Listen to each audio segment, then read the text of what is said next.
Perigos da negligência à centralidade da palavra de Deus, somente as Escrituras. Quando negligenciamos a importância que a palavra de Deus deve ter em nossas vidas e em nossas igrejas, corremos risco sério à nossa fé. Quando negligenciamos dar devido espaço à pregação expositiva da palavra de Deus, caminhamos para, primeiro, subjetividade, pois, além de não buscarmos nas Escrituras sagradas, usaremos em maior escala nossas próprias ideias.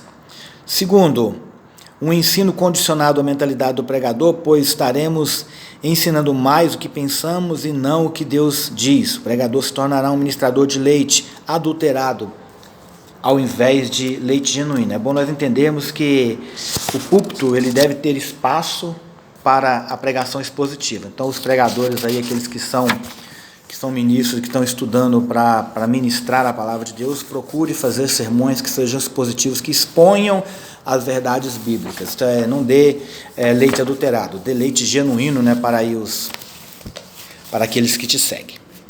3. As pregações sobre temas mais agradáveis, deixando de lado os textos delicados, não apresentando à congregação todos os desígnios de Deus, por confrontarem eles a comunidade ou a irmãos importantes na igreja. Isso é, a verdade deve ser dita, doa quem doer.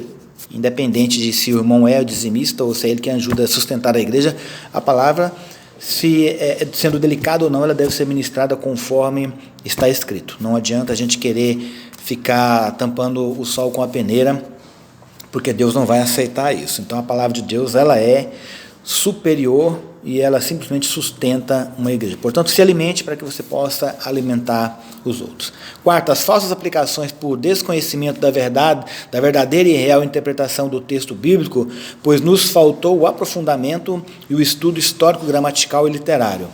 Nós precisamos ter um estudo gramatical, histórico, literário dos textos bíblicos, compreendermos em quem escreveu, para quem escreveu, quando escreveu, qual era o motivo, por que havia escrito, qual era o contexto da história, do que acontecia ali naquela terra, naquele momento, em que ano foi isso, quem eram os governantes, que estavam sendo escravos, estavam sendo governados por alguém ou eram livres. Nós temos que colocar tudo em ordem para entendermos melhor a palavra de Deus, porque ela continua sendo inerrante, mas nós podemos confundir alguns fatos e isso não será muito bom.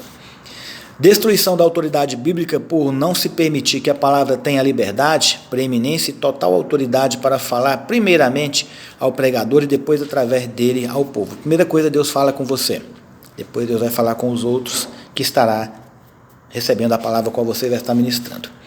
Teologia liberal, pois ao invés de nos basearmos na ortodoxia saudável, nosso ensino se caminhará para considerar muitos textos bíblicos como mitos ou lendas, como se vê em muitas escolas que preparam os novos obreiros. Ao relativizarmos a palavra de Deus, estamos negando ao povo escolhido o verdadeiro alimento espiritual.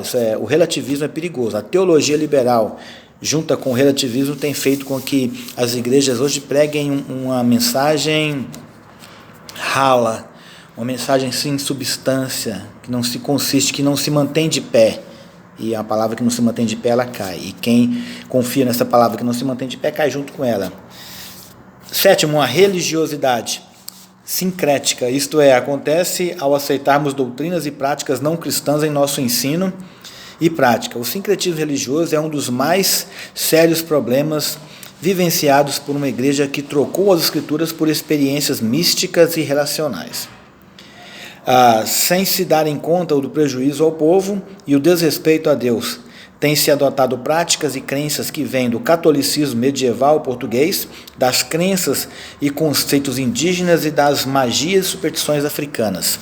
A gente tem que tomar cuidado porque a religião brasileira, e a única religião brasileira é a Umbanda. As outras, o catolicismo é romano, o candomblé é africano, o budismo é dos orientais, mas a religião que se fundou aqui no Brasil é a Umbanda. E há um sincretismo, uma influência muito grande dela dentro dos cultos aí pentecostais ou dos cultos, de um modo geral, uma boa parte das pessoas acabam seguindo, né?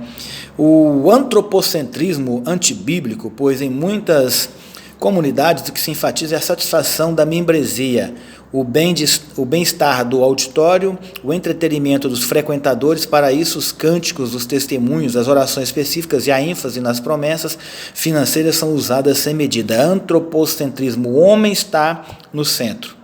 Perigoso. O homem nunca pode estar no centro. Lembra que Deus está no centro acima de tudo e a sua palavra, que é o nosso alimento, está no centro juntamente com ele.